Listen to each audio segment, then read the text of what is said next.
କଥା মতে আর বুঝিବାକୁ পড়িব। আরে সকালু কইলু মো মুন্ডটা বুলেই হଉଛି আমি নর্সিং হোম যাই পারিবিনি।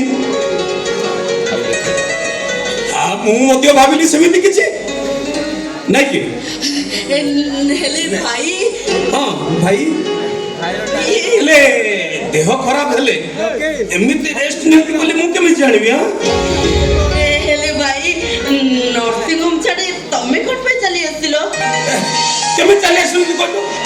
ଆରେ ତୋ ଦେହଟା କେମିତି ଅଛି ଜାଣିବା ପାଇଁ ମୁଁ ତତେ 10ରୁ 15 ଥର ଫୋନ କଲି, ହେଲେ ତୋର ନୋ ରେସ୍ପନ୍ସ। ମୋ ମନରେ ବହୁତ ନେଗେଟିଭ ଭାବନା ଆସିଲା।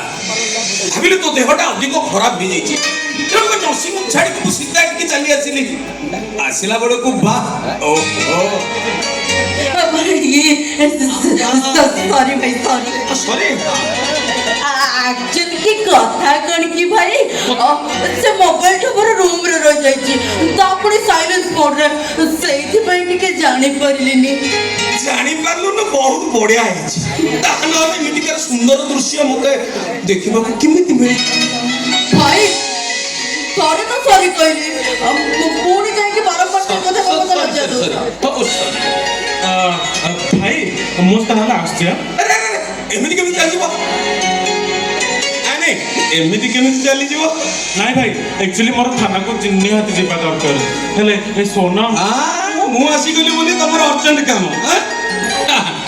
ଆରେ ସୋନମ ମତେ ମିଛ କହିଲା ବୋଲି ତମକୁ ମଧ୍ୟ ମିଛ କହି ଡାକି ଆଣିଛି, ଏକଥା ବୁଝିବାର ମୋର ଆଉ କିଛି ଅଛପ ନାହିଁ। ହେଲେ ଆଜିର ଏ ଘଟଣା ପରେ ମୁଁ ଯାହା ଜାଣିବାକୁ ପାଉଛି ଆମ ସୋନମର ବାହାଘର ଯେତେ ଶୀଘ୍ର ହେଇଯିବାଟା ବହୁତ ଭଲ। ତା ନହେଲେ କଣ କହିଲ, ତମ କଥା ଭାବି ଭାବି ଆମ ସୋନମ କେତେବେଳେ ଡେଲିଭରି ଅପରେସନ ଜାଗାରେ ଆଉ କି ଅପରେସନ କରିଦବ ଯେ। ଭାଇ ଥରେ ତ କହିଲି ଚୁପ୍ ରହିଯାଅ ବୋଲି, ତମେ ମତେ ପିନ୍ ମାରିବ ହେଲେ ତମେ ଭୁଲି ଯାଉଛ ମୁଁ ତମ ଭଉଣୀ। ତମେ ମତେ ପିନ୍ ମାରି କହିବ ସତରେ? ମୁଁ ଯେମିତି ତମ ବିଷୟରେ କିଛି ଜାଣିନି। ମୋର ପୁଣି କଣ କଥା? ଆଚ୍ଛା ଶୁଣିବ? ହଉ ମୁଁ ତ କହୁଛି ତମେ ଆଗ ବାହା ହେଇ ପଡ, ଏ ଘରକୁ ଭାଉଜ ଆସି ସାରିବା ପରେ ମୁଁ ଯାଇ ବାହା ହେବି। ହେଲେ ତମେ କାହିଁକି ବାହା ହଉନ ସେ କଥା ଟିକେ ମୁଁ ଶୁଣେ। ନାଇଁ ମା, କଥା କଣ କି ତୋ ପାଇଁ ସିନା ତୁ ପାତ୍ର ରେଡି କରି ସାରିଛୁ। ଆଚ୍ଛା ହେଲେ ମୋ ପାଇଁ ପାତ୍ରୀ କାହିଁ? ମୋ ପାଇଁ କିଏ ସ୍ଥିର କରିବ? ଆଉ ସେ ବାହାନା ବନେଇବା ଆଦୌ ଦରକାର କେମିତି? କେମିତି? ସାଗର ନର୍ସିଂ ହୋମର ଅନର ପୁଣି ଆଇ ସ୍ପେଶାଲିଷ୍ଟ ସାଗର ଚୌଧୁରୀଙ୍କ ପାଇଁ ପାତ୍ରୀ ପୁଣି ଏ ସହରରେ ଅଭାବ। ଇଏ କଥା କଣ କି ସିଧା ମୋ ଭାଇଙ୍କର କେହି ଜଣେ ମନୋନୀତ ପାତ୍ରୀ ଥିଲେ, ଆଉ ସିଏ ନା ମୋ ଭାଇକୁ ଛାଡି ଆଉ କାହାକୁ ବାହା ହେଇଗଲେ। ତମେ କହିଲ ଏଇଟା ଏକତରଫା ପ୍ରେମ କି ନା? ଆଉ ସେଇଥିପାଇଁ ଭାଇ ତାକୁ ଭୁଲି ପାରୁନାହାନ୍ତି। ଫାଇନାଲ କଥା, ଦିନେ କଣ ହେଇଛି ନା ନର୍ସିଂ ହୋମରେ ମୋ ଭାଇ ତୋର ସେ ବାହାଦୁରିଆ କଥା ଆଉ ଗପିବା ଠିକ ନାହିଁ ହେଲା। ବାହାଦୁରିଆ କଥା ଏଠି ଗପୁଛି।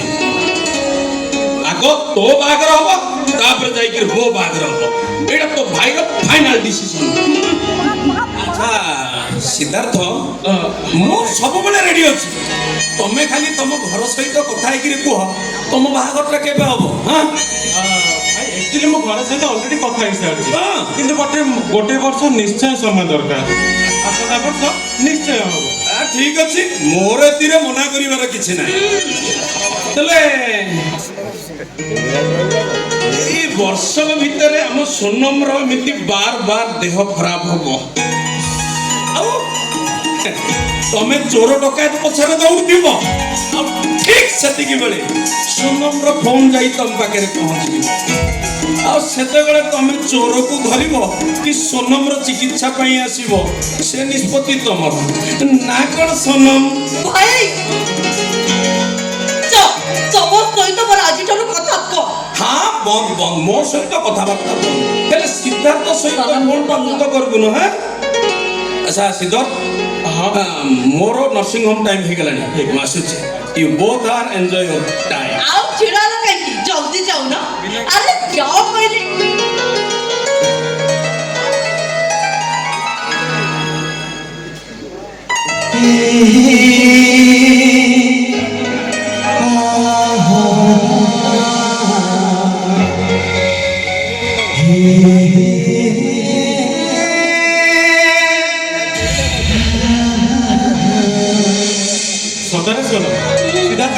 ସାଗର ଭାଇ ଜଣେ ବହୁତ ଭଲ ମଣିଷ ଆଉ ଜଣେ ଭଲ ଡକ୍ଟର ବି। ତମାନେ ତମାନେ ତମେ କଣ କହିବାକୁ ଚାହୁଁଛ? ମୁଁ ଗୋଟେ ଖରାପ ମଣିଷ ଆଉ ଗୋଟେ ଖରାପ ଡକ୍ଟର? ଆରେ ନା ନା ନା ନା ନା ନା ନା ନା ଥାଉ ମହାଶୟ, ସେତିକି ଥାଉ। ଏଥର ଚୁପଚାପ ଘର ଭିତରକୁ ଚାଲ। ଆରେ ଚାଲ, ଆରେ ଚାଲ। শ্রাবণ যেমিতি ভাবনা শ্রাবণ যেমিতি রঙ্গ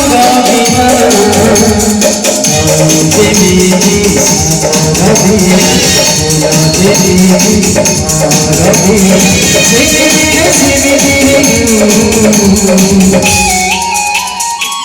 সেমিতি